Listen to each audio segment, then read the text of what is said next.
Alright legends, welcome back to Grizzly Reels, where every story's got a twist, and this one'll have you watching your clock before bed. It's called The Clock at Polmere Bay. Grab a brew or something stronger, because this one's eerie, funny, and properly messed up. It all kicked off down in Cornwall, right on the coast near a tiny fishing village called Polmere Bay, the kind of place that smells like seaweed, diesel, and secrets. Our main lad, Liam Frost, 28, marine electrician from Bristol, had booked himself a week off, just him, his van, and a cheap Airbnb cottage perched on a cliff edge. No phone signal, no stress, and a promise to himself. No work calls, no drama, just football, fish and chips, and pints at the Drunken Seagull. The cottage was proper old, beams older than his granddad, and furniture that looked nicked from a museum. But what really caught his eye was this massive grandfather clock on the mantelpiece. It didn't tick right. Every night, bang on midnight, it'd go tick, tick, tick 3 times, then stop. No chime, no pendulum, just 3 lonely ticks like it was testing him. Fast forward to Thursday night. Liam sat there, halfway through a lukewarm pint, watching Europa League highlights, moaning at the telly. Typical United can't defend a throw-in to save their lives. He's mid-rant when it happens again. Tick, tick, tick. He looks up, the clock hands start spinning backwards. At first, he thinks maybe the electrics are dodgy, Cornwall weather, and all that. Then he realizes the telly's frozen. The room's gone dead silent. Even the sea, which had been roaring all week, has stopped. He walks to the window, pulls back the curtain, and outside, the whole bay's covered in fog. Not normal fog either, thick, glowing, alive. Down below, faint orange lights shimmer through it, like lanterns bobbing on the tide. And somewhere in the distance, voices. Low, muffled, old-fashioned voices.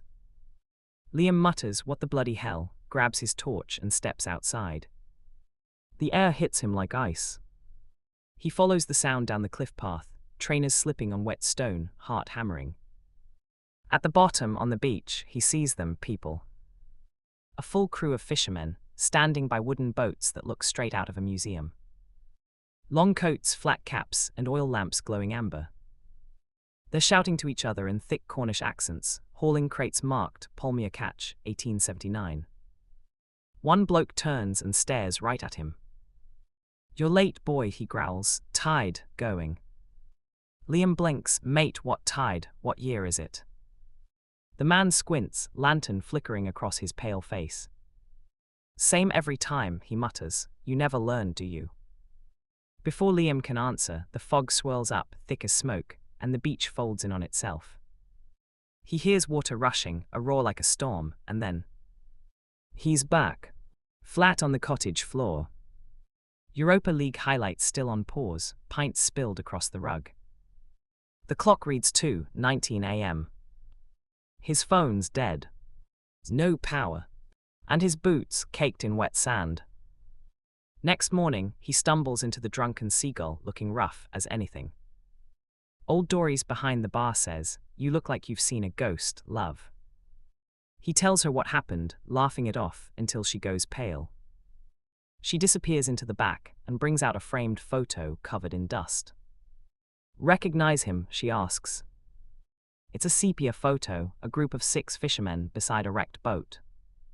Front and center is a man who looks exactly like Liam. Below the photo, Captain Elias Frost, lost to the sea, November 1879. Dory's leans in. They say he washes back up every few decades, never quite on time. Liam left Polmere Bay that morning and never came back.